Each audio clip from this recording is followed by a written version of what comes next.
Welcome to Swapna vlog 999. Friends అందరూ ఎలా ఉన్నారు? బాగున్నారా? నేను మీ స్వప్నాని. నేను కూడా చాలా చాలా బాగున్నాను.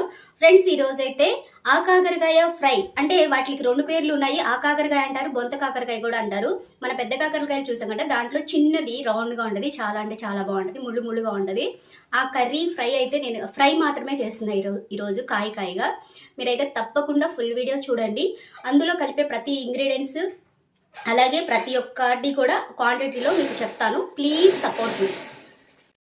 ఇప్పుడైతే ఫ్రెండ్స్ నేను కొన్ని హాట్ వాటర్ తీసుకున్నాను. ఇందులో కొంచెం ఉప్పు, కొంచెం పసుపు వేసి శుభ్రం అయితే చేస్తూ ఉన్నాను.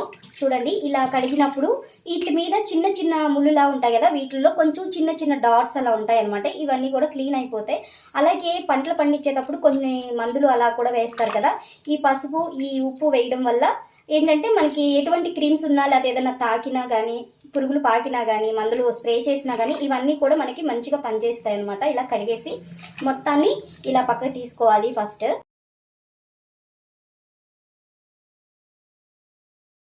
బౌల్ వేసుకొని మళ్ళీ కొంచెం ఫ్రెష్ వాటర్ అయితే చన్నీళ్ళు తీసుకొని మళ్ళీ ఇంకొకసారి అయితే కడుక్కుంటే నీట్గా బాగుంటాయి అన్నమాట. డస్ట్ చాలా వస్తుంది వీటిల్లో. ఇలా అనమాట, కొంచెం నీట్గా కడుక్కుంటే బాగుంటుంది. నెక్స్ట్ ప్రాసెస్ మీకు చెప్తాను ఫ్రెండ్స్.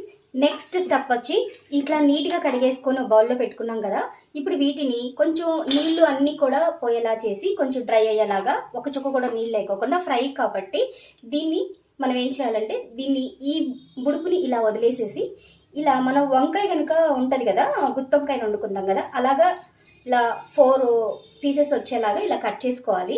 ఇలా కట్ చేసుకొని దీంట్లోనే వేసేస్తున్నాను ప్రతిదీ కూడా. కొంతమంది మామూలుగా చిన్న చిన్న ముక్కలు కూడా కోసి ఫ్రై చేసుకోవచ్చు, అది ఎవరి ఇష్టాన్ని బట్టి వాళ్ళకు ఉంటుందన్నమాట.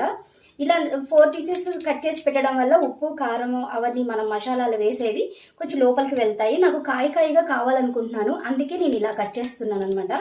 కొంతమంది చిన్న చిన్న ముక్కలుగా అలా లేయర్గా కట్ చేసి వేసుకుంటారు, అలా కూడా చాలా బాగుంటుంది. ఇలా కూడా బాగుంటుంది. నాకు కాయగా కావాలన్నమాట, అందుకని ఇలా చేస్తూ ఉన్నాను. ఇప్పుడు ఇందులో ప్రతి కాయని కూడా ఇలా కట్ చేసి వేసేసుకోవాలి.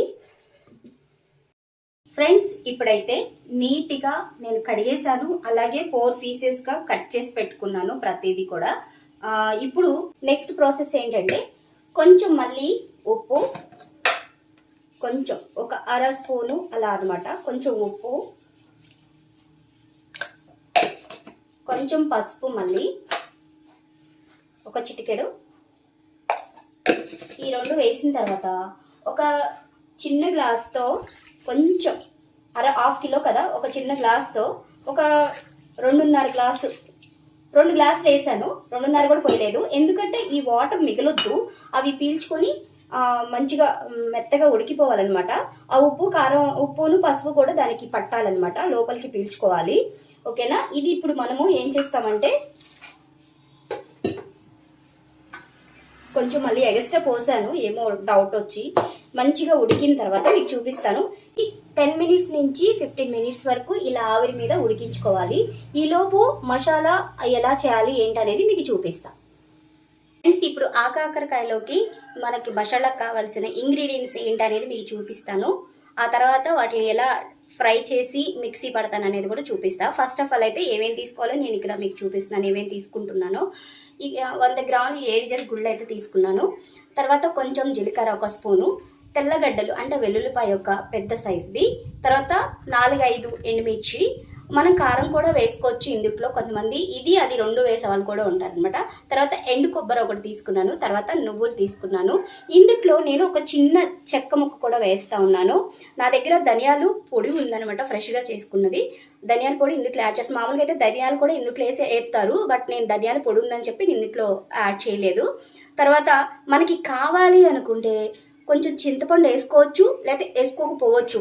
వేసుకుంటే ఒకలా టేస్ట్ ఉంటుంది, వేసుకోకపోతే ఒకలా టేస్ట్ ఉంటుంది. నేనైతే ఇందులో యాడ్ చేయట్లేదు, ఓన్లీ చింతపండు లేకుండా అయితే చేస్తూ ఉన్నాను, నాకు అలాగే ఇష్టము. ఓకేనా? ఇప్పుడైతే ఇవి లైట్గా ఫ్రై చేసి మనం మిక్సీ పట్టుకుందాం రండి. బండి పెట్టుకొని కొంచెం ఆయిల్ వేసుకొని, కొంతమంది ఆయిల్ లేకుండా కూడా వేపుతారు, బట్ నేను కొంచెం లైట్గా ఆయిల్ అయితే వేసాను.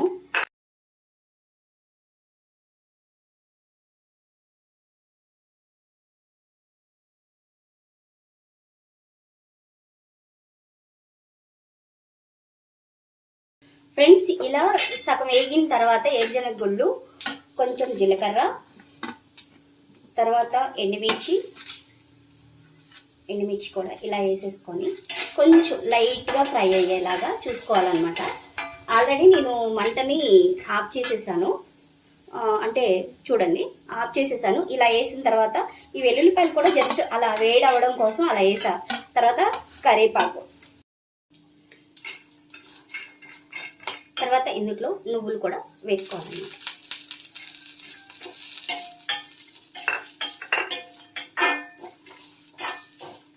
ఇప్పుడైతే ఇది చల్లారిపోయింది. బాగా చల్లారినాకైతే కొంచెం పొడి పొడిగా వస్తుందని వెయిట్ చేస్తాను. చల్లారిపోయింది. దీంట్లో ఇవన్నీ వేసేసి మనం కొంచెం ఉప్పు, కొంచెం కారం కూడా వేసుకోవాల్సి వస్తుంది. ఇప్పుడు దీంట్లో ఎండు కొబ్బరి, అలాగే కొంచెం పసుపు, మళ్ళీ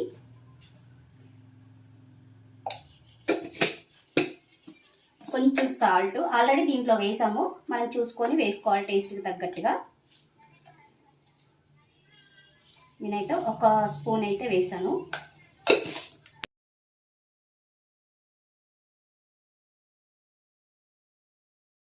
ఫ్రెండ్స్ ఫైనల్గా పొడి అయితే పట్టేసుకున్నాను, చూడొచ్చు మీరు. బరకగా పట్టుకోవాలి. ఇందులో కొబ్బరి అదన్నీ ఉండడం వల్ల మనము దీన్ని పప్పుచారులో కానీ ఏదైనా పప్పులో, టమాటా పప్పులో కానీ ఇలా సైడ్ డిష్లో తీసుకోవచ్చు. లేదంటే డైరెక్ట్గా చక్కగా వేడివేడి అన్నంలో తింటే కూడా చాలా అంటే చాలా బాగుంటుంది. ఇందులో నువ్వులు ఉండడం వల్ల మంచి ఫ్లేవర్ వస్తుంది. మనం కరివేపాకు దీంట్లోనే ఆల్రెడీ వేసేయడం వల్ల ఆ స్మెల్ అయితే అసలు మామూలుగా లేదనమాట, ఆసమ్ అనమాట. మీరు ట్రై చేసి టేస్ట్ ఎలా ఉంటుందో చూసి నాకు కామెంట్లో పెట్టండి, ఓకేనా? ఇప్పుడు నెక్స్ట్ ప్రాసెస్కి వెళ్ళిపోతాం. ఫ్రెండ్స్ ఇప్పుడు చూడండి, మొత్తం నీరు అనేది కొంచెం కూడా లేకోకుండా ఎగిరిపోయినాయి అనమాట. చూసారా, కొంచెం కూడా లేకుండా ఎగిరిపోయినాయి. ఇలా ఎగిరిపోయినాయి అంటే చక్కగా కొంచెం మెత్తపడ్డాయి అని అర్థం.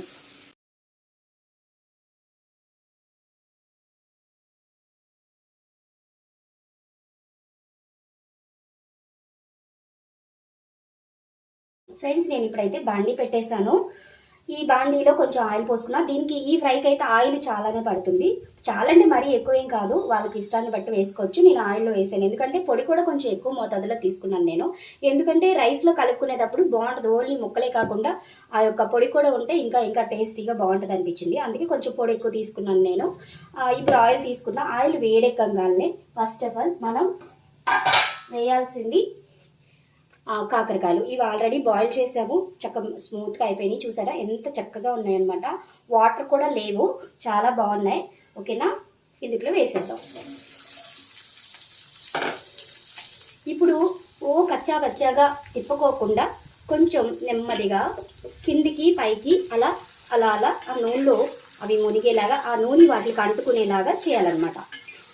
ఎడాపెడా తిప్పేస్తే ఏమవుతుందంటే ఆల్రెడీ కొంచెం కుక్ అయి ఉన్నాయి కాబట్టి చితికిపోతాయి, మనకి కాయగా అయితే రాదనమాట, ఓకేనా? ఇలా చేసి, కానీ మూత మాత్రం పెట్టొద్దు, ఇలాగే ఉండాలి.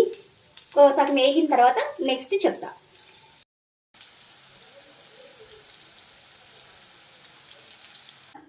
ఫ్రెండ్స్ మీ అందరికీ ఒక చిన్న విన్నపం.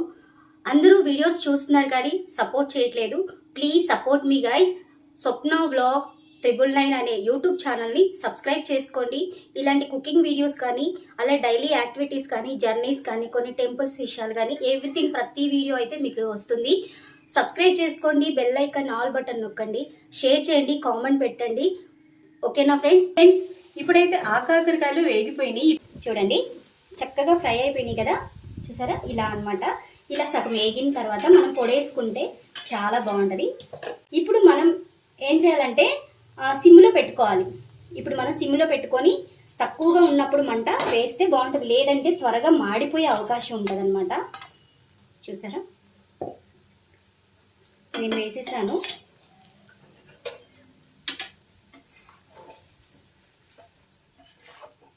ఇలా చక్కగా కొంచెంగా కలుపుకోవాలి ఆ నూనెలో. అవి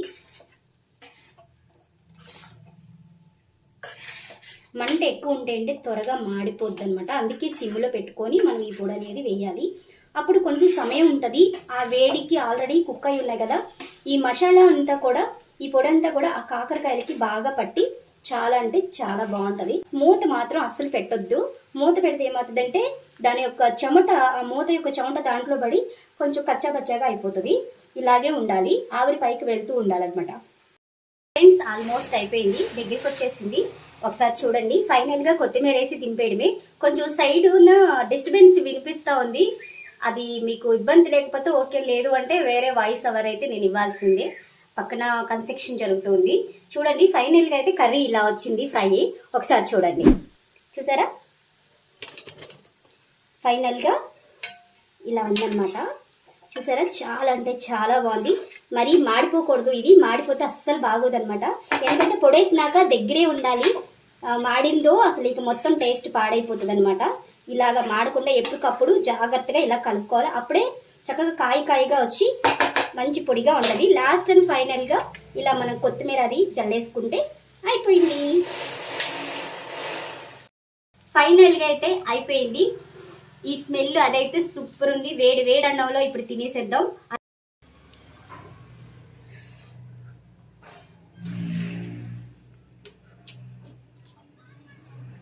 సూపర్ అంటే సూపర్ ఉంది టేస్ట్. ఒక ముద్ద తినేవాళ్ళు 10 ముద్దలు తినొచ్చు. చాలా అంటే చాలా బాగుంది. ఇది షుగర్ పేషెంట్లు అయినా సరే, షుగర్ రాకుండా ఉండడానికి కూడా చాలా బాగుంటుంది. మంచి హెల్తీ ఫుడ్, టేస్టీ ఫుడ్. ఇప్పుడు ఈ కాలంలో మాత్రమే ఈ కాకరకాయలు దొరుకుతాయి. మీరు కొంచెం కాస్ట్ ఉందని ఆలోచించకండి. ఈ టేస్ట్ అయితే మీరు ఖచ్చితంగా తిని తీరాలి, బాగుంటుంది. ఓకేనా?